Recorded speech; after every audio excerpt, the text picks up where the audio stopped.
Segera download Apa saja yang Quran disebut oleh Tadabbur, Al-Quran, dia meraih tafsir kebaikan. dalam genggaman Contoh, Anda. bulan Ramadan adalah bulan Al-Quran.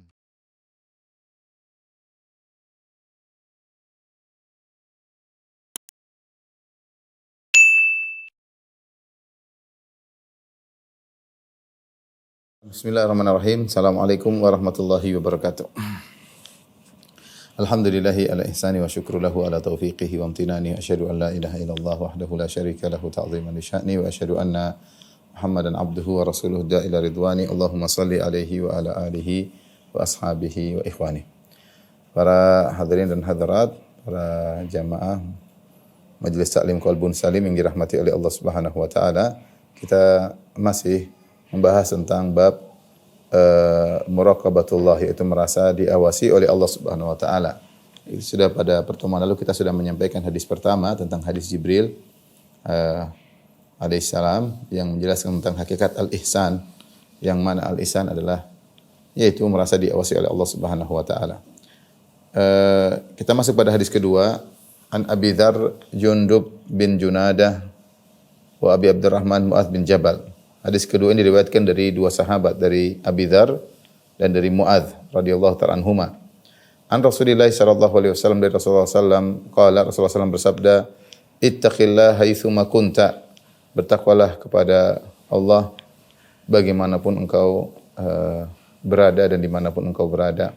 Wa atbi sayyi'atal hasanata tamhuha, dan serta susulkanlah keburukan dengan kebaikan.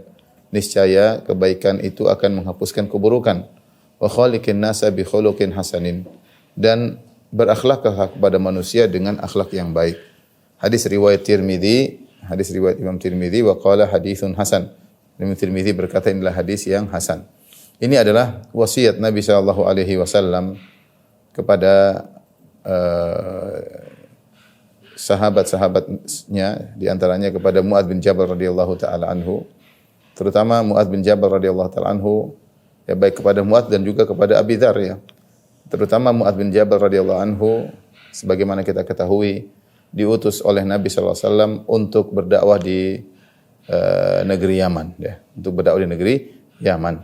Dan seingat saya Mu'adz bin Jabal radhiyallahu anhu tidak kembali lagi ke kota Madinah kecuali di zaman Khalifah Abu Bakar radhiyallahu taala anhu. Dan di antara wasiat Nabi sallallahu alaihi wasallam kepada Mu'adz bin Jabal, demikian juga kepada Abu Dzar, adalah 3 wasiat. Yang pertama, ittaqillaha haitsu ma kunt, bertakwalah kepada Allah dimanapun engkau berada. Wasiat yang kedua, wa atbi sayyi'atal hasanah tamhuha, kalau kau melakukan keburukan, susulkanlah dengan kebaikan, niscaya kebaikan tersebut akan menghapuskan keburukan tadi. Wa khaliqin nasa bi khuluqin hasan, dan bermuamalah kepada manusia dengan akhlak yang baik. Di sini ada 3 wasiat. Yang pertama adalah bertakwa kepada Allah. Sering kita sampaikan, ya, makna takwa, ya. Takwa adalah takwa, ya, dan albir, kebajikan. Kedua kalimat ini jika disebutkan berbarengan maka maknanya masing-masing berbeda. Tapi jika disebut secara terpisah, takwa sendiri atau albir secara sendiri, maka yang satu mencakup yang keduanya. Yang satu mencakup yang keduanya. Sebagaimana kaidah idza ijtama'a iftaraqa wa idza iftaraqa ijtama'a. Ya, maknanya dua lafal ini, kalau dua lafal ini bergabung, maka maknanya masing-masing. Jika lafal ini terpisah, maka yang satu sama dengan yang lain, ya. Kalau kita artikan, jika digabung dalam satu konteks,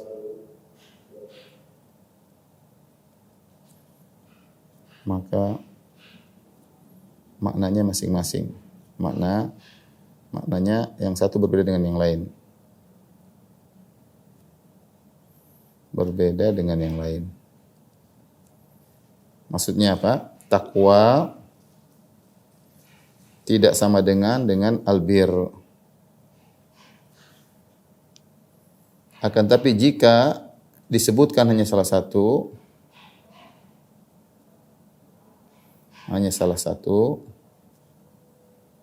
dalam satu konteks, maka maknanya sama, yaitu takwa sama dengan albir. Baik, jika digabungkan maka takwa maknanya meninggalkan maksiat.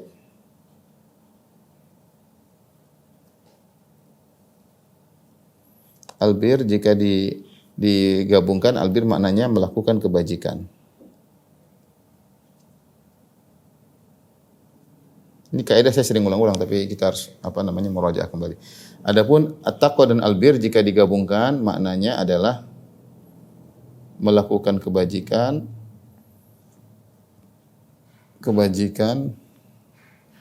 dan meninggalkan maksiat.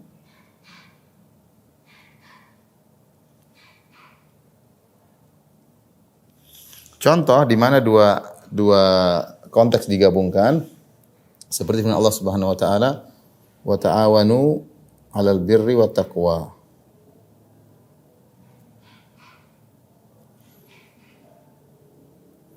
Bertolong-menolonglah kalian dalam kebajikan dan ketakwaan. Berarti kebajikan albir maknanya melakukan kebajikan, takwa artinya meninggalkan kemaksiatan. Wala taj'allahu urdatan li aymanikum an tabarru wa tattaqu. Wala taj'allahu urdatan aymanikum an tabarru wa tattaqu. Dalam surat Al-Baqarah, wala taj'alullaha urdatan li aymanikum an tabarru wa tattaqu wa tuslihu bainan nas.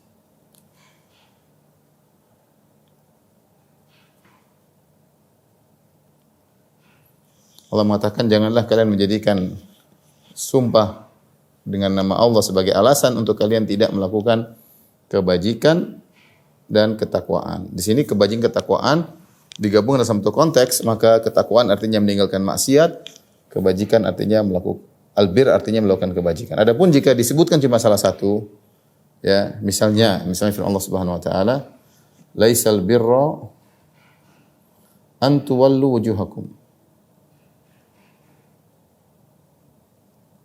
qibala al-masyriq wal maghrib. Bukanlah kebajikan, ya. Kebajikan sini mencakup ketakwaan.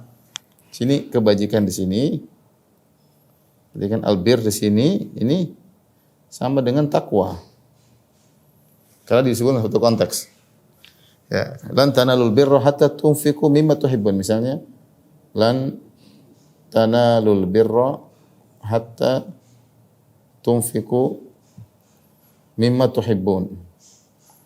Dalam ayat ini, kedua ayat ini Allah menyebutkan albir saja, takwa tidak disebutkan, ya. Maka albir sama dengan takwa. Kebajikan sama dengan bertakwa, itu meninggalkan kemaksiatan sekaligus melakukan ketakwaan. Sama seperti juga misalnya takwa saja yang disebutkan. Seperti Allah Subhanahu wa taala, ya ayyuhalladzina amanu taqullaha haqqa tuqatih, ya.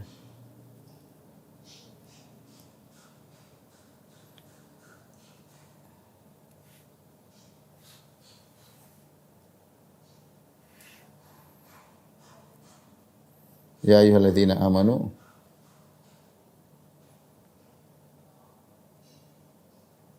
taqullaha haqqa tuqatih. Ini takwa. Sama seperti dalam hadis ini, ya. Dalam hadis ini ittaqillah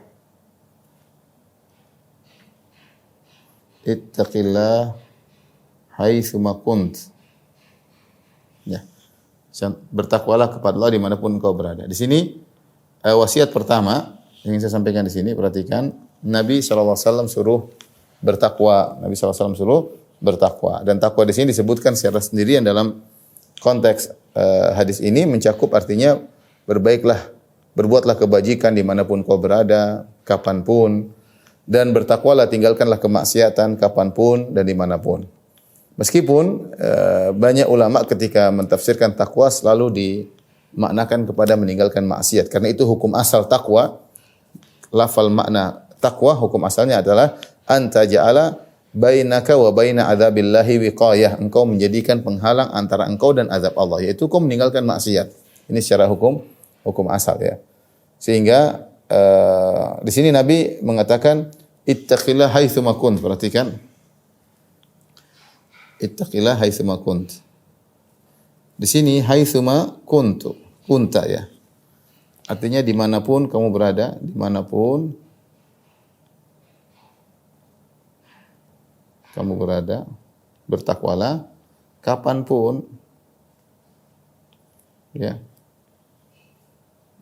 kapanpun, bagaimanapun kondisimu, haitsu ma kunt, itu bagaimanapun kondisimu.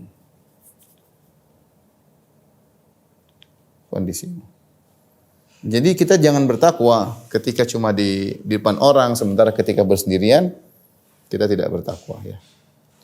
Dimanapun kamu berada, ya, perhatikan. Tatkala sendirian, di hadapan orang lain,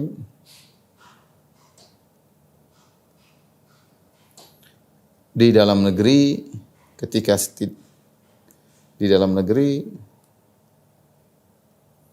bersafar ke luar negeri,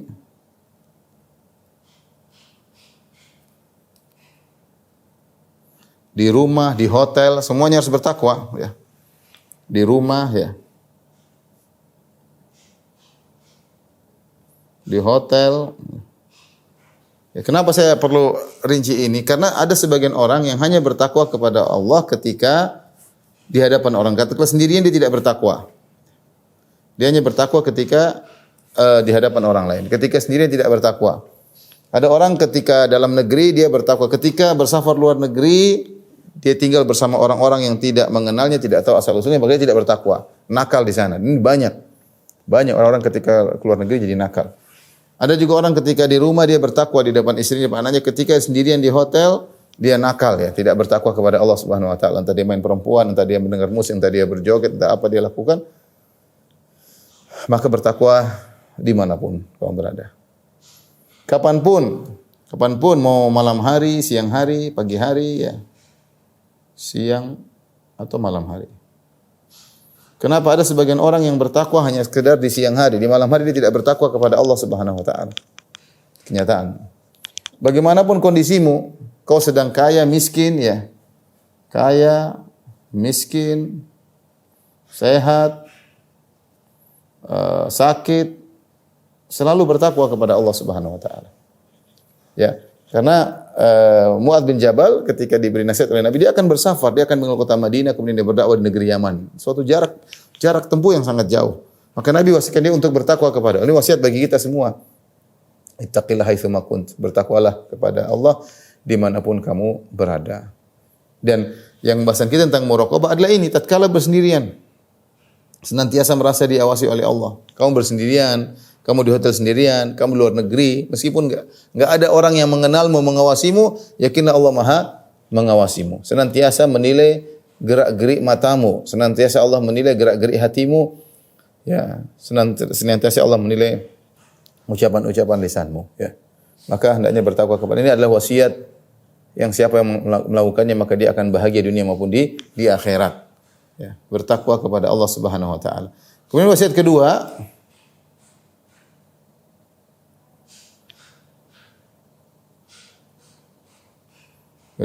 dan wasiat ketiga kita akan bahas ya. Ketiga.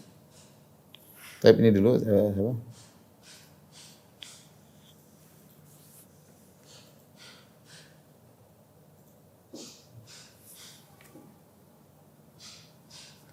Yang berikutnya wasiat kedua.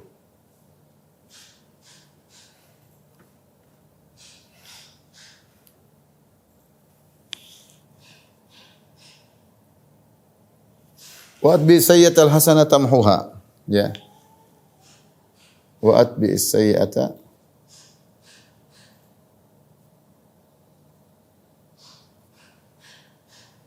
tamhuha. Ya, sertakanlah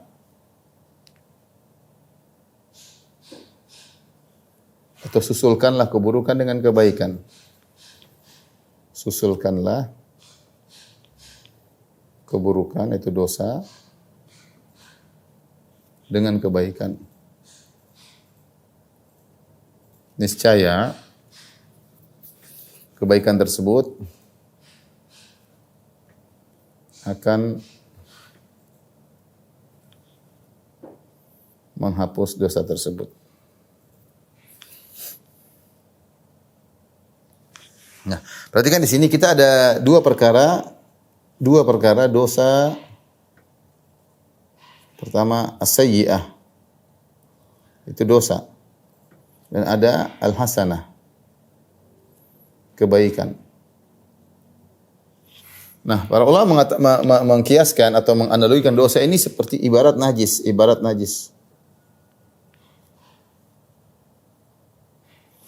Al-hasanat ibarat air suci.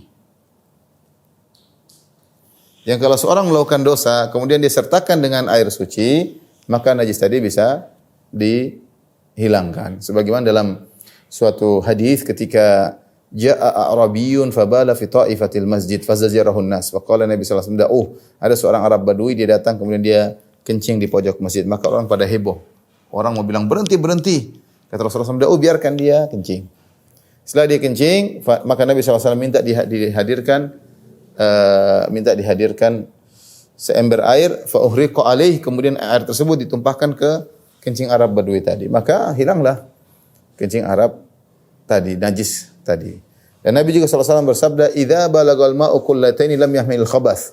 Jika air telah mencapai 2 kullah, itu sekitar 200 liter, kemudian ada najis yang masuk, maka tidak berpengaruh. Apalagi najis cuma sedikit, tidak berpengaruh. Karena begitu banyak air yang dimiliki, sehingga najis-najis kecil tidak berpengaruh. Nah, kalau kita tahu dosa ibarat najis, kebaikan ibarat air suci, maka perbanyaklah kebaikan. Ya.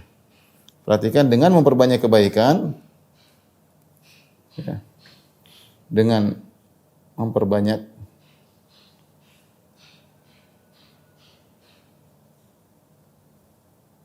maka dosa akan lebur. Akan lebur dalam lautan kebaikan.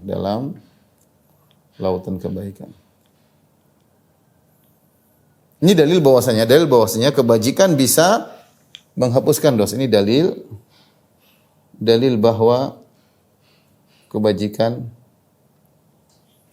bisa menghapus dosa meskipun tidak bertobat. Meski tidak bertobat.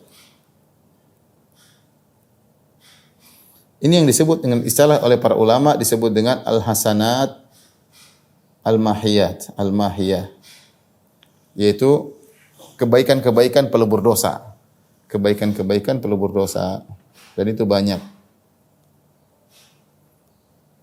Dalilnya sangat banyak. Di antara dalilnya seperti firman Allah Subhanahu wa taala, ya, aqimis salata tarafayn nahari wa zulafan minal lail innal hasanati yudhhibna as-sayyi'at dzalika dzikra lidz-dzakirin. Dalam surat Hud kata Allah Subhanahu wa taala, wa aqimis salata tarafayn nahar wa zulafan minal lail. Dirikanlah salat di penghujung hari dan sebagian di malam hari. Innal hasanati yudhhibna as-sayyi'at. Sungguhnya kebaikan-kebaikan akan menghapuskan dosa-dosa. Kebaikan akan menghapuskan dosa. Ini dalil. Ini tentang kisah seorang lelaki yang di pinggiran kota Madinah, dia merayu seorang wanita. Dia melihat ada seorang wanita berjualan korma. Kemudian dalam sebuah riwayat, dia melihat seorang wanita berjualan korma, kemudian mengatakan, lihatlah korma dalam rumahku. Maka wanita ini masuk pengen lihat korma. Kemudian ketika wanita tersebut masuk, maka dia pun bahasa Jawanya menggerayangi atau dia menyentuh wanita tersebut, tapi tidak dia senggama, tidak dia setubuhi. Maka setelah itu dia menyesal. Dia pun datang kepada Nabi SAW mengatakan, ya syahwat, ketika syahwat berkobar, terkadang seorang lupa diri. Alhamdulillah orang ini dia masih sadar, sehingga dia tidak terjerumus dalam dosa yang lebih besar, yaitu berzina. Dia menyentuh wanita tersebutlah dosa. Sebagaimana dalam hadis bahwasanya lebih baik seorang ditusuk dengan besi yang tajam daripada menyentuh seorang wanita bukan mahram. Tapi syahwat telah mendominasinya. Ketika itu dia pun ketakutan, dia pun datang kepada Nabi sallallahu alaihi wasallam. Kemudian dia berkata, "Ya Rasulullah, aqim alayya haddan." Ya Rasulullah, tegakkanlah kepadaku hukum had. Kenapa? Ya Rasulullah, saya telah memegang seorang wanita, hanya saya tidak berzina dengan dia. Maka Rasulullah SAW tidak menjawab. Akhirnya dia salat bersama Nabi SAW. Setelah dia salat, Rasulullah SAW mengabarkan kepada dia salat berjamaah bersama Nabi. Nabi mengatakan, dosa-dosamu telah diampuni karena Allah menurunkan firman-Nya, "Wa aqimis salata tarafayin nahari wa zulafan minal laili innal hasanati yudhibna sayyi'at." Dirikanlah salat di penghujung hari, maksudnya salat subuh, salat duhur, salat asar, salat maghrib, wa zulafan minal lail, dan salat isya. Innal hasanati yudhibna sayyi'at, kebaikan-kebaikan akan menghilangkan dosa-dosa. Artinya salatmu berjamaah ini menghapuskan dosa-dosa. Ini dalil bahwasanya kebajikan bisa menghapuskan dosa. Ya. Kemudian dalil yang lain seperti kisah Hatib bin Abi Balta'ah. Hatib bin Abi Balta'ah, cuma hanya saja Hatib bin Abi Balta'ah ini melakukan kebajikan sebelumnya. Ya, dia bukan menyusulkan dosa dengan kebajikan, tapi kebajikan telah dia lakukan sebelumnya. Itu dia ikut serta dalam perang Badar. Ikut serta dalam perang Badar pada tahun 2 Hijriah. Kemudian dia melakukan kesalahan pada tahun 8 Hijriah, itu 6 tahun berikutnya dia melakukan kesalahan di mana dia menulis surat mengabarkan kepada sebagian orang kaum musyrikin bahwasanya Nabi akan memerangi kota Mekah. Dan itu adalah bentuk pemberian informasi kepada musuh, dan itu berbahaya, dan dia melakukan kesalahan. Tetapi kesalahan tersebut dosa besar yang dia lakukan, memberi informasi tentang kondisi Nabi yang ingin menyerang kota Mekah kepada orang kafir Quraisy. Namun kesalahan tersebut lebur dalam lautan kebaikan yang pernah dilakukan sebelumnya, yaitu perang Badar. Makanya ketika Umar berkata, "Da'ni adrib unuqa hadzal munafiq." Ya Rasulullah, biarkan saya penggal kepala Hatib bin Abi Balta'ah. Kata Rasulullah SAW, "Jangan. Wa may yudrik la'alla Allah itala ala ahli Badar faqala i'malu ma syi'tum faqad ghafartu lakum." Dari mana bisa jadi Allah telah melihat para peserta perang Badar, Allah berkata, "Lakukan apa yang kalian kehendaki, sungguh aku telah mengampuni kalian." Artinya dosa Hatib bin Abi Balta'ah dihilangkan. Bahkan bukan karena kebaikan yang nyusul, bahkan kebaikan sebelumnya. Karena kebaikan sebelumnya kebaikan yang sangat hebat, yaitu dia telah ikut serta dalam perang Badar. Ini menunjukkan meskipun seorang tidak bertobat, penggugur dosa itu banyak. Sebagaimana saya punya pengajian khusus tentang hal ini, ada sekitar 10 penggugur dosa. Di antaranya ini al-hasanatul mahiyah, yaitu kebajikan pelebur dosa. Ya. Kemudian juga misalnya dalam hadis Nabi SAW bersabda tentang banyak amal soleh, seperti kata Rasulullah SAW, as-salawatul khams, salat-salat 5 waktu, wal jum'atu ilal jum'ah, Jumat satu dengan Jumat yang lain, wa Ramadan ila Ramadan, Ramadan satu sampai Ramadan berikutnya, mukaffiratun ma bainahunna, akan menghapuskan dosa-dosa di antara keduanya, idza ijtunibal kaba'ir, kalau dijauhi dosa-dosa besar. Jadi salat 5 waktu antara salat satu dengan yang lain menghapuskan dosa-dosa. Seperti dalam hadis kata Rasulullah SAW, bagaimana jika salah seorang kalian berada di depan rumahnya ada sungai yang dia mandi 5 hari sekali. Hal yabqa min daranihi syai', apakah ada dosa yang masih tersisa, kotoran dalam tubuhnya? Kata Nabi, kata para sahabat, enggak ada. Demikian juga salat 5 waktu. Diibaratkan seperti seorang yang mandi di air. Jadi salat seperti air yang banyak, seperti sungai. Satu salat seperti sungai. Jadi salat itu menunjukkan pahalanya besar. Ini dalil bagaimana para ulama menganalogikan kebajikan dengan air yang suci. Karena Rasulullah SAW menganalogikan salat dengan sungai. Ya, bagaimana seorang punya sungai yang ngalir depan rumahnya, dia mandi 5 kali sehari. Hal yabqa min daranihi syai', apakah masih tersisa kotoran di tubuhnya? Jawabannya tidak ada. Orang yang sering salat 5 waktu dosa-dosanya digugurkan oleh Allah Subhanahu wa taala. Demikian juga wal jum'a ilal jum'ah, siapa yang salat Jumat berikutnya, dosa di antara 2 Jumat diampuni oleh Allah Subhanahu wa taala. Wa Ramadan ila Ramadan, siapa yang Ramadan berhasil, Ramadan berikutnya dia pun bertakwa kepada Allah, Ramadannya diterima, maka dosa-dosa diampuni di antara keduanya. Demikian dalam riwayat, dalam hadis yang lain, al-umratu ilal umrati kaffaratun lima bainahuma, bahwasanya umrah yang satu dengan umrah yang lain akan menghapuskan dosa-dosa di antara keduanya. Haji mabrur juga demikian.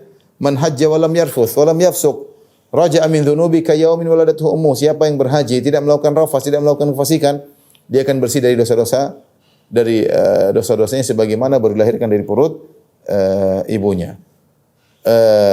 Dan dalil tentang bahwasanya ada kebajikan yang menghapuskan dosa-dosa sangatlah banyak. Disebut al-hasanatul mahiyah. Oleh karenanya wasiat Nabi SAW, jika kamu melakukan maksiat, maka susulkanlah dengan kebaikan, niscaya kebaikan tersebut akan menghapus dosa-dosamu. Contoh, seorang tidak sengaja atau sengaja syahwatnya membuat dia menonton film yang tidak benar, melihat yang haram, segera dia palingkan pandangan untuk baca Al-Quran. melihat yang diridhai oleh Allah Subhanahu wa taala, agar dosa-dosanya diampuni oleh Allah Subhanahu wa taala. Lakukan kebaikan-kebaikan. Ini dalil, ya. Dalil isyarat dari Nabi. Wasiat yang kedua ini isyarat bahwa meskipun seseorang maksimal dalam bertakwa, dia tetap akan bersalah. Dia suatu saat akan berdosa. Ingat, hadis ini bukanlah menyuruh seorang berdosa. Tidak apa-apa berdosa, tinggal nanti nyusulkan dengan kebaikan. Bukan. Bukan hadis ini menyuruh kita seorang bermaksiat. Kemudian tinggal kita tambal dengan kebajikan. Tidak. Tapi maksudnya, bertakwalah kepada Allah semampunya, semaksimal mungkin. Namun, tabiat manusia, sifat manusia yang itu sangat manusiawi, jika dia berusaha bertakwa, suatu saat dia akan terjerumus dalam dosa. Siapa di antara kita yang bisa tidak berdosa? Kita pasti terjerumus dalam dosa. Kalau enggak tiap hari, 2 hari sekali, kalau enggak sepekan sekali, pasti berdosa. Kalau enggak tiap hari kita berdosa. Ya. Karena tidak mungkin seorang selalu istiqomah, maka ada solusinya. Solusinya kalau kau melakukan maksiat, maka susulkanlah dengan kebajikan. Niscaya kebajikan yang kau susulkan tadi akan menghapuskan maksiat sebelumnya. Dan Rasulullah SAW telah bersabda dalam hadisnya, istaqimu walan tuhsu.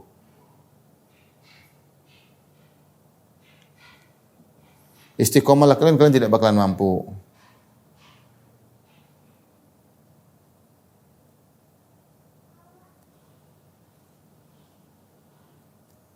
Tidak bakalan sempurna, gampangnya demikian. Tidak akan sempurna, pasti ada kekurangan, pasti terjerumus dalam kemaksiatan. Ya. Ini wasiat yang kedua. Ikhwan dan akhwat yang dirahmati Allah Subhanahu wa taala. Hendaknya diperhatikan oleh kita. Namanya kita mengaji, kita berusaha bertakwa, pasti ada kesalahan. Nah, kalau kita melakukan kesalahan, tinggal kita menyusulkan dengan kebaikan. Tapi wasiat yang ketiga,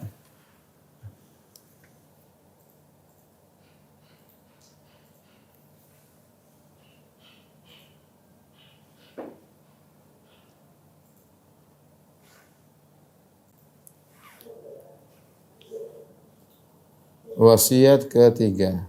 Kata Nabi sallallahu alaihi wasallam, "Wa khaliqin nas bi khuluqin hasanin."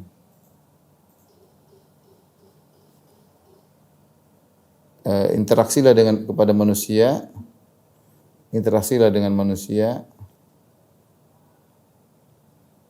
dengan akhlak yang indah.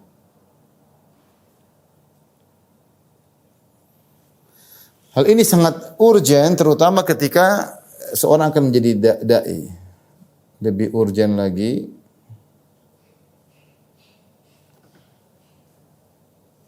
jika seorang adalah panutan. Seperti Mu'adz bin Jabal radhiyallahu taala anhu, yang di mana dia diutus oleh Nabi untuk berdakwah ke negeri Yaman, situ banyak orang Yahudi. Dan kita bahwasanya orang masyarakat yang mereka lihat adalah akhlak. Perhatikan, sangat urgent jika seorang adalah panutan. Kenapa?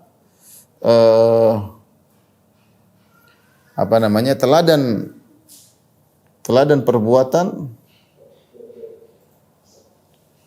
lebih mengena dari sekedar teori atau praktek, ya.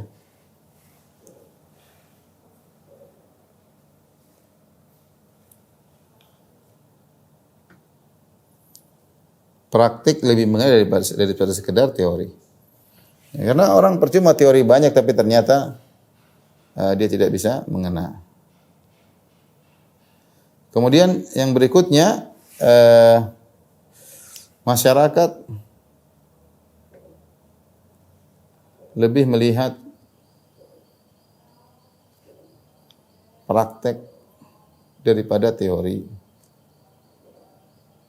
Percuma teori banyak tapi praktiknya enggak benar. Kemudian masyarakat menilai yang zahir.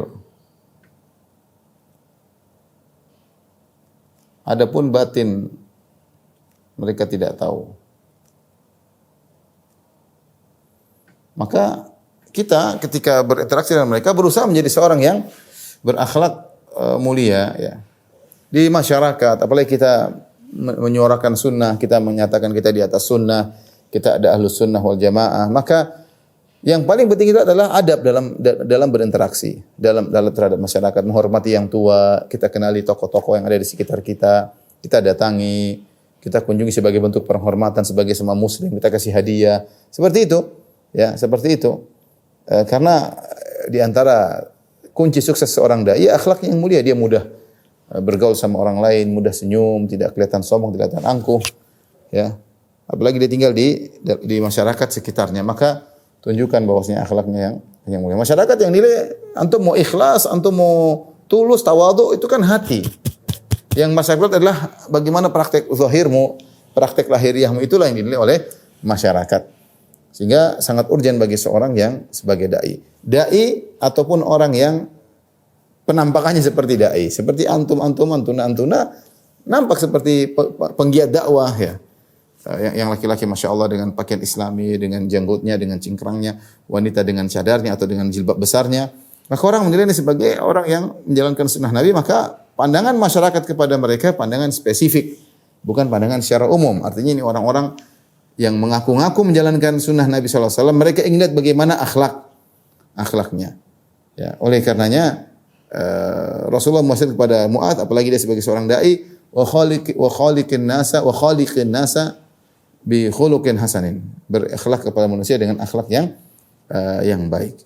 Dari sisi ini benar sabda Nabi SAW, al-mu'min alladhi yukhalitun nas wa yasbir ala adahum khair min alladhi la yukhalitun nas wa la yasbir ala adahum. Seorang mukmin yang berinteraksi dengan masyarakat dan dia sabar dengan gangguan-gangguan masyarakat itu lebih baik daripada seorang mukmin yang tidak berbaur dengan masyarakat dan tidak bersabar dengan gangguan mereka. Namun seorang dai hendaknya berbaur, berinteraksi dan sabar dengan kekurangan audiens, kekurangan sudah dinasihati tidak ngerti, sabar dengan mereka ya. Maka inilah kunci sukses seorang dai ya. Dan ini dalil bahwasanya akhlak yang mulia adalah ibadah yang sangat agung, dan dalilnya terlalu banyak, sudah kita bahas dalam buku yang lain seperti dalam buku kita Syarah Kitabul Jami', Syarhu Kitabil Jami', sudah saya bahas di awal tentang keutamaan akhlak mulia. Baik, kita masuk pada hadis yang ketiga. Hadis yang ketiga. An Ibni Abbas radhiyallahu ta'ala anhuma qala kuntu khalfan Nabi sallallahu alaihi wasallam yauman. Suatu hari aku berada dibonceng oleh Nabi sallallahu alaihi wasallam. Jadi ini di antara atau aku di belakang Nabi sallallahu alaihi wasallam. Sepertinya Nabi sallallahu alaihi wasallam memboncengnya. Ya, intinya dia di belakang Nabi. Kemudian Nabi sallallahu alaihi wasallam berkata, "Ya gulam, inni u'allimuka kalimat." Ya, apakah wa'al sedang dibonceng atau sedang berjalan, tapi zahirnya adalah dibonceng, karena kalau berjalan bagaimana? Ibnu Abbas di belakang, kemudian Nabi bicara. Kalau beda dengan ketika dibonceng, maka Nabi berbicara dia dengar, ya, dan beliau dengar karena satu tunggangan. Dan Rasulullah sallallahu alaihi wasallam dalam riwayat disebut ada sekitar 30 orang yang pernah dibonceng oleh Nabi sallallahu alaihi wasallam, seperti Ibnu Abbas. Ibnu Abbas itu masih kecil. Ibnu Abbas radhiyallahu anhuma ketika Nabi meninggal umurnya mungkin 15 tahun, baru balik ya, 15 tahun, 16 tahun seperti itu ketika Nabi meninggal dunia. Artinya kejadian obrolan ini Nabi sama dia masih dalam kondisi kecil, belum balik. Dan ada sekitar 30 orang pernah dibonceng oleh Nabi seperti Mu'adz bin Jabal, Ibnu Abbas, kemudian di antaranya Hasan dan Husain, di antaranya Usama bin Zaid ya. Misalnya Fadl bin Abbas, ini beberapa orang-orang sampai dikumpulkan oleh seorang ulama sekitar 30 orang. Tapi kata Nabi, "Ya gulam inni u'allimuka kalimat." Wahai sang remaja, aku akan mengajarkan kepada engkau beberapa kalimat ya. Artinya tidak banyak, tapi beberapa nasihat. Ini metode Nabi SAW untuk tasywiq, untuk membuat orang penasaran sehingga ingin mendengar. Ketika dia sudah timbul perasaan ingin tahu, aku akan ajarkan kamu beberapa wasiat misalnya. Beberapa kan tidak begitu banyak. Makanya Nabi SAW sering menyebutkan angka tertentu 3, 7, 4 misalnya. Kali ini Rasulullah mengatakan aku akan ajarkan engkau beberapa kalimat. Ya. Maka Ibnu Abbas pun mendengar. Rasulullah mengatakan, "Ihfazillah yahfazka." Jagalah Allah, niscaya Allah akan menjagamu. Ini maksudnya jagalah perintah Allah, jangan sampai kau tinggalkan, dan jagalah larangan Allah, jangan kau langgar. Ya, karena Allah tidak perlu dijaga tentunya. Ini sudah kita bahas dalam bahasan tersendiri. Allah tidak perlu dijaga. Maksudnya ini adalah metode dalam bahasa Arab namanya majazul hadf, yaitu suatu ada yang di mudhafnya dihapuskan, seperti Allah berfirman was'alul qaryata. Tanyakanlah kepada negeri, maksudnya was'ali ahlal qaryah. Was'al ahlal qaryah. Was'alil qaryata, tanyalah kepada negeri, maksudnya was'al ahlal qaryah, tanyalah kepada penghuni negeri tersebut. Sama ketika kita mengatakan ihfadillah, jagalah Allah, bukan maksudnya Allah kita jaga, Allah tidak perlu dijaga, justru Allah jaga kita. Tapi maksudnya adalah jagalah perintah Allah dan jagalah larangan Allah. Buktinya apa? Buktinya jawaban syaratnya yaitu Allah akan menjagamu. Ihfadillah yahfazka. Allah jagalah Allah, Allah akan menjagamu. Artinya sudah dipahami Allah tidak butuh penjagaanmu. Terus maksudnya apa Ustaz? Maksudnya adalah jagalah perintah Allah, yaitu jangan kau tinggalkan. Dan jaga larangan Allah, jangan kau langgar. Apa saja yang Allah larang, apa saja yang Nabi larang, maka jangan kau langgar. Kalau Allah mengatakan, perintahkan qul lil mu'minina yaghuddu min absarihim, tundukkan pandangan, jangan dilanggar. Kalau Nabi mengatakan isrif basarak, palingkanlah pandanganmu. Melihat haram, maka palingkan. Jangan malah melotot, perhatikan. Katanya sepele, tapi ini perintah Nabi SAW. Lakal ula wa laysat lakas tsaniyah, bagimu pandangan pertama dan haram bagimu pandangan yang berikutnya. Kalau Rasulullah SAW mengatakan, ya, falyakul khairan aw liyasmut, ucapkan yang baik atau diam, maka kita kerjakan. Ini namanya menjaga Allah, menjaga perintah Allah dijalankan dengan sebaik-baiknya dan menjaga larangannya dijauhi dengan sejauh-jauhnya. Yahfazka, maka niscaya Allah akan menjagamu. Niscaya Allah akan menjagamu. Maksudnya apa? Allah menjaga dirimu dan menjaga keluargamu. Kata para ulama, Allah menjagamu maksudnya Allah menjaga duniamu dan akhiratmu, agamamu dan duniamu dijaga oleh Allah. Seorang kalau bertakwa kepada Allah Subhanahu wa taala, maka Allah akan menjaga agamanya. Akan banyak syubhat tapi dia bisa lewat, dia bisa lolos. Akan banyak godaan tapi dia bisa lolos. Kenapa? Dia senantiasa bertakwa kepada Allah, menjaga perintah Allah, menjauhi larangan Allah. Maka ketika agamanya mau dirusak dengan ada orang yang menyebarkan syubhat, dengan adanya orang menyebarkan pikiran yang menyesatkan, dengan banyak orang mempropagandakan syahwat wanita, syahwat yang lainnya, dia selamat. Kenapa? Karena dia selama ini menjaga Allah Subhanahu wa taala. Jadi agamanya dijaga. Sampai kapan? Sampai dia meninggal. Dia istiqamah. Kalau dia bersalah, dia segera bertobat kepada Allah. Agamanya dijaga karena dia senantiasa menjaga perintah Allah dan larangan Allah. Kemudian Allah menjaga dunianya. Allah menjaga dunia, kata para ulama, Allah menjaga fisiknya, Allah menjaga anaknya, Allah menjaga istrinya, Allah menjaga hartanya. Allah jaga dirinya, ya. Allah jaga dunianya. Maka seorang bertakwa kepada Allah, Allah berikan solusi. Allah akan berikan dia rezeki yang tidak dia sangka-sangka. Allah berikan solusi kepadanya. Maka seorang berusaha menjalankan perintah Allah dan larangannya, niscaya Allah akan menjaganya, ya, dengan penjagaan khusus. Ihfazillah, jagalah Allah, tajidhu tujahaka, maka akan dapati Allah di hadapanmu. Artinya penjagaan tersebut hadir kapan kau butuhkan. Hadir kapan kau butuhkan. Allah senantiasa di hadapanmu. Ketika kau dalam kondisi sulit, Allah kasih solusi. Dalam kondisi sempit, Allah kasih kelapangan. Kapan? Segera. Karena tajidhu tujahaka.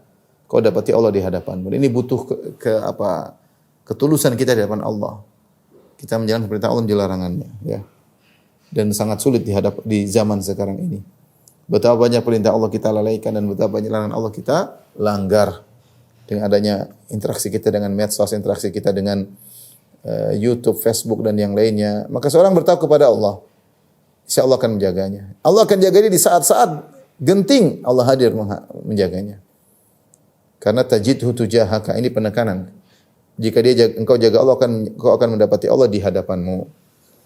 Ini wasiat yang pertama, menjaga Allah. Wasiat yang kedua kepada Ibnu Abbas, kalimat yang kedua, idza sa'alta fas'alillah, jika kau minta kepada Allah, maka mintalah kepada Allah. Wa idza sta'anta fasta'in billah, jika kau minta pertolongan, mintalah pertolongan kepada Allah Subhanahu wa taala. Ini di antara pengajaran tauhid kepada Ibnu Abbas. Ibnu Abbas masih kecil ketika itu. Tapi Rasulullah SAW tanamkan tauhid. Mintalah. Artinya apa? Senantiasa kau bergantung kepada Allah Subhanahu wa taala. Kalau minta kepada Allah. Kalaupun kau harus minta kepada makhluk, maka yakinlah makhluk tersebut hanyalah sebab yang menentukan akibat, yang membuat makhluk itu mau menolongmu adalah Allah Subhanahu wa taala. Oleh karenanya menggampang-gampangkan minta tolong kepada orang lain, ya. Ini mengurangi nilai tauhid. Sebagaimana dijelaskan oleh Syekh Utsaimin rahimahullahu taala. Makanya Nabi sallallahu alaihi wasallam pernah mengambil baiat sumpah kepada para sahabat, "Alla yas'aluna an-nasa syai'a," agar kalian tidak meminta kepada manusia apapun. Ya, karena kalau kita meminta pertolongan, kita punya hutang budi sama dia. Kalau kita punya hutang budi, kita akan merunduk, dan itu benar. Akan benar, kita akan enggak enak, kita akan merunduk, punya hutang jasa sama dia. Maka benarlah perkataan Syekhul Islam Ibnu Taimiyah, beliau berkata, "Ahsin ila man syi'ta takun amirahu." Ya. Wastaghni amman syi'ta takun nadhirahu. Ya. Wahtaj ila man syi'ta takun asirahu. Atau kama qala Ibnu Taimiyah. Dia mengatakan, berbuat baiklah kepada siapapun, niscaya kau akan menjadi amirnya, kau akan menjadi pemimpin orang yang kau baiki tersebut. Merasa cukuplah dari siapapun, niscaya kau akan berimbang dengannya. Dan butuhlah kepada siapapun, niscaya kau akan menjadi tawanannya. Butuhlah kepada siapapun, niscaya kau akan menjadi tawanan. Itu benar. Kalau kita sering minta kepada orang, akhirnya kita rendah di hadapan dia, enggak enak sama dia, merasa punya hutang budi. Maka Nabi mengajarkan kalau meminta, hendaknya minta kepada Allah. Urusan apapun, berdoa kepada Allah Subhanahu wa taala. Dan tidak usah malu-malu untuk minta kepada Allah. Dalam hadis qudsi Allah berfirman, "Ya ibadi kullukum ja'i illa man at'amtuhu fastat'imuni ut'imkum." Wahai hamba-hambaku, kalian seluruhnya adalah lapar kecuali yang aku berikan makanan kepadanya. Fastat'imuni, minta makan kepada aku. Allah suruh minta makan kepada Allah. Makanan yang kita makan itu ya Allah Subhanahu wa taala. Mintalah makan kepadaku, niscaya akan berikan makan kepadamu. Kata Ibnu Rajab, kemudian kata Allah juga, "Ya ibadi kullukum 'arin illa man kasautu fastaksuni aksikum." Wahai hamba-hambaku, semuanya tidak berpakaian kecuali yang aku beri pakaian. Maka mintalah pakaian dariku, niscaya aku akan beri pakaian kepada kalian. Kata Ibnu Rajab ketika mengomentar di sini Ibnu Hambali, ini dalil bahwasanya Allah Subhanahu wa taala suka kita minta kepada Allah bahkan dalam perkara-perkara yang kecil, yang kita anggap sepele, makan, pakaian itu perkara mungkin zaman sekarang sepele. Tapi tetap kita minta kepada Allah Subhanahu wa taala. Dan itu yang diriwayatkan dari Nabi sallallahu alaihi wasallam dengan sanad yang dipermasalahkan. Kata Nabi sallallahu alaihi wasallam, "Ud'u Allah, berdoalah kepada Allah Subhanahu wa taala, liyas'al ahadukum rabbahu hatta syirakan alihi." Hendaknya salah seorang dari kalian minta kepada Allah meskipun memperbaiki tali sendalnya saja. Lihatlah bagaimana Nabi Musa alaihissalam ketika dia lapar setelah dia membantu dua wanita dalam di negeri Madian, wasaqalahuma tsumma tawalla ila dhil dalam surat Al-Qasas. Kemudian dia pun berenang di bawah sebuah pohon dan dia berkata, "Rabbi inni lima anzalta ilayya min khairin faqir." Ya Allah, aku ini sangat fakir kepada kebaikan darimu ya Allah. Kata para ahli tafsir, dia minta roti. Musa lapar minta roti. Nabi Musa alaihissalam minta roti. Jadi kita selalu hati kita tergantung kepada Allah. Minta kepada Allah. Minta, ya Allah mudahkanlah aku ini, Allah mudahkanlah. Jangan kita merasa kita kebanyakan minta. Itu kita butuh seperti itu kalau kepada manusia.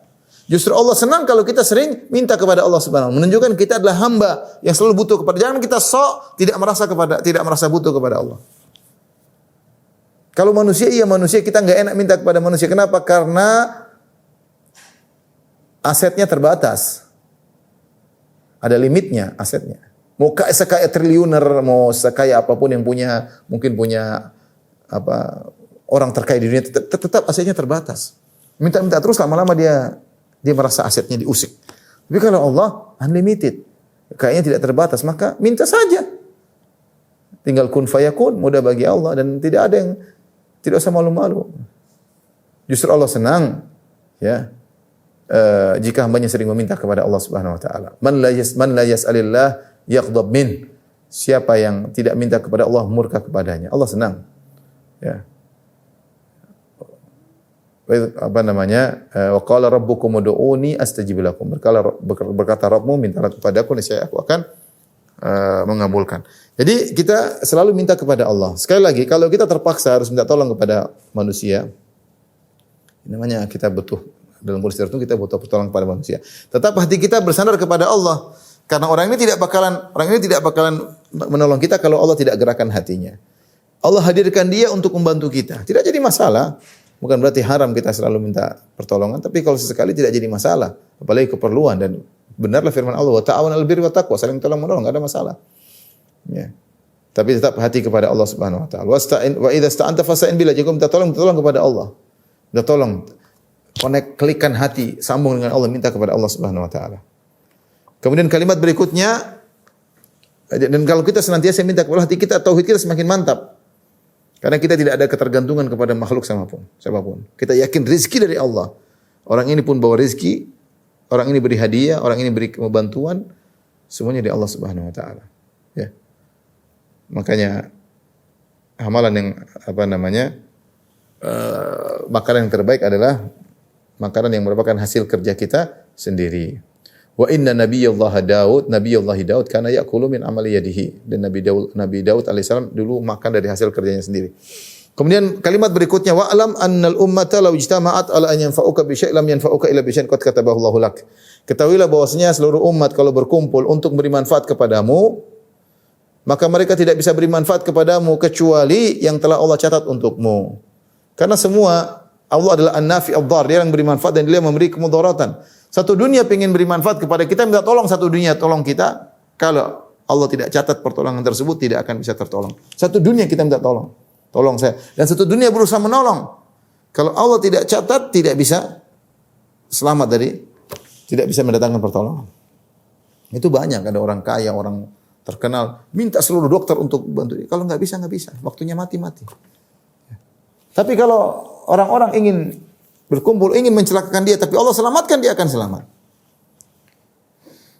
Wa ini ijtama'u ala an yadurruka bi syai'in lam yadurruka illa bi syai'in qad katabahu Allahu 'alaik. Jika mereka bersatu padu untuk beri mudarat kepadamu dengan satu kemudaratan apapun, mereka tidak bakalan mau memberi mudarat kepadamu kecuali yang telah Allah catat akan menimpamu.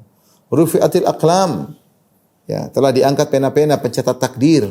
Wajafatis sub, lembaran-lembaran sudah kering, tidak bisa ditipeks lagi, tidak bisa ditulis lagi kedua kali. Pena-pena sudah diangkat, takdir tidak bisa berubah. Hadis hasan sahih.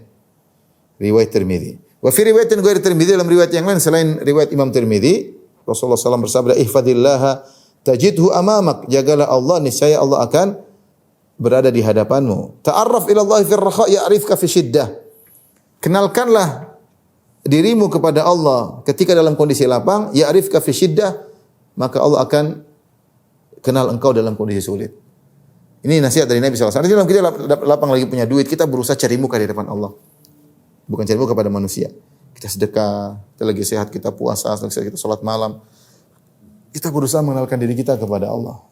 Kita ingat Allah, berusaha mengenal Allah, berusaha mengenalkan diri kita. Nanti dalam kondisi sulit, ya'rifka fi syiddah, Allah akan kenal engkau.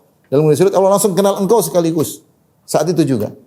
Makanya dikatakan ketika dalam sebagian riwayat disebutkan ketika dalam Syarah Arba'in Nawawiyah, ketika Yunus bin Matta, Nabiullah Yunus alaihissalam ketika ditelan oleh ikan paus. Fanada fi dhulumat, kata Allah, kemudian dia menyeru dalam tumpukan kegelapan. Itu kegelapan dalam perut ikan paus, kegelapan lautan, kemudian kegelapan malam, kegelapan awan, kegelapan bertubi-tubi. Dia dalam perut ikan paus. Kalau dia berteriak, siapa yang mendengar? Mau telepon sinyal enggak ada dalam perut ikan paus. Siapa yang mendengar suaranya? Fanada fi dhulumat, maka dia berkata, la ilaha illa anta subhanaka inni kuntu minadh dhalimin. Ya Allah, tidak ada yang berhak disembah kecuali Engkau ya Allah. Sungguhnya aku termasuk orang-orang yang zalim. Maka ketika itu Allah pun tahu ini suara tidak asing para malaikat, ini suara tidak asing, suara hamba yang senantiasa beribadah kepada Allah Subhanahu wa taala. Seruan seorang hamba yang senantiasa beribadah kepada Allah, dia seruan Yunus bin Matta. Jadi ketika dalam kondisi lapang, jangan lupa kita senantiasa kenal Allah. Jangan lupa kepada Allah, perkenalkan diri kepada Allah, cari muka kepada Allah. Niscaya dalam kondisi sulit Allah akan mengenal kita. Kemudian kata Nabi SAW, wa'lam anna ma akhta'aka lam yakun liyusibak. Ketahuilah apa yang meleset darimu tidak akan mengenaimu. Apakah yang Allah takdirkan meleset, kau tidak akan mendapatkannya. Kau berusaha semaksimal mungkin, ya, tidak akan mengenaimu. Wa ma asabaka lam yakun liyukhti'ak. Apa yang menimpamu tidak akan meleset darimu. Apakah yang menimpamu itu berupa kebaikan atau keburukan? Kalau kau ditakdirkan kaya, kau pasti kaya. Tidak mungkin kau miskin. Kalau kau takdirkan miskin, kau akan miskin. Tidak mungkin kau menghindar darinya. Wa alam anna nasra ma'as sabr. Ketahuilah bahwasanya pertolongan datang bersama dengan kesabaran. Tinggal sabar datang pertolongan. Ini kita masalahnya enggak sabar. Sabarnya masih ragu-ragu, pertolongannya pun ragu-ragu. Kapan kita sabar, pertolongan bersama dengan kesabaran tersebut. Ini harus kita yakini. Kita ini menghadapi banyak permasalahan, tidak datang pertolongan Allah karena kita kurang bersabar. Emosi, marah, teriak-teriak, curhat di Facebook, curhat di medsos. Gimana mau datang pertolongan? Anna nasra ma'as sabr. Sampai Nabi mengatakan bersama, jadi kebersamaan sama bareng-bareng. Tinggal kamu sabar yang benar datang pertolongan. Cuma kita enggak sabar. Wa annal faraja ma'al karbi, dan bahwasanya solusi kelapangan datang bersama penderitaan. Tapi harus sabar menghadapinya. Wa anna ma'al usri yusra, bersama dengan keburukan, dengan kesulitan ada kemudahan. Allah berfirman dalam Al-Quran, inna ma'al usri yusra, inna ma'al usri yusra. Sungguhnya bersama dengan kesulitan ada kebaikan, bersama dengan kesulitan ada kebaikan. Kata ahli nahwu, inna ma'al usri, bersama kebaikan, alif lam itu al-usra, ada alif lamnya. Sungguhnya bersama dengan kebaikan ada bersama dengan kesulitan ada kemudahan. Kemudahan itu yusran. Yusran di sini nakirah. Kemudian Allah ulangi lagi, inna ma'al usri yusran. Sungguhnya bersama dengan kesulitan yang pertama. Sama karena ada alif lamnya.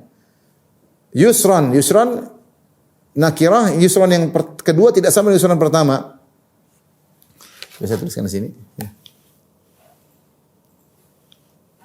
Kata Allah Subhanahu wa taala, inna ma'al usri yusran. Inna ma'al usri yusran. Perhatikan sini alif lam lil ahad, ya. Sehingga ini sama, ya. Al usr yang pertama, adapun ini tidak sama, Tunggu saya ini sama. Ini tidak sama. Jadi usur yang pertama dengan usur yang kedua sama. Jadi sungguhnya bersama kesulitan ada kemudahan. Sungguhnya bersama kesulitan tersebut ada kemudahan yang lain. Ya, kalau kita artikan sungguhnya ada kesulitan, ada kemudahan, dan sungguhnya bersama kesulitan tersebut ada kemudahan yang lain. Makanya Ibnu Abbas mengatakan lan yablighal usr yusrain. Tidak akan satu kesulitan mengalahkan dua kemudahan. Dan ini menunjukkan luar biasa. Allah ada beberapa. Pertama, inna, penekanan. Kemudian ma'a, dua, kebersamaan. Kemudian ini ketiga, pengulangan. Kemudian yang keempat, al-usr 1, al-yusr 2, yusran 2. Ada 2 kali. Lihat, ada 4 penekanan menunjukkan bahwasanya kesulitan itu bersama dengan kemudian bersama datang dengan kesulitan. Subhanallah. Bahkan subhanallah mengatakan di antaranya contoh misalnya, la qadarullah, kita tidak ingin tapi sini terjadi seorang kemudian terjadi kecelakaan. Kemudian dia lagi naik mobil sama anak istri, tahu-tahu mobilnya ketabrak, remuk, tapi subhanallah dia lihat dirinya selamat, anaknya selamat.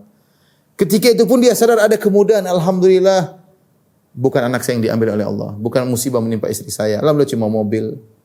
Ini pun masih bisa diperbaiki. Banyak hal. Di tengah-tengah kesulitan tersebut ada kemudahan. Maka seorang tinggal bersabar.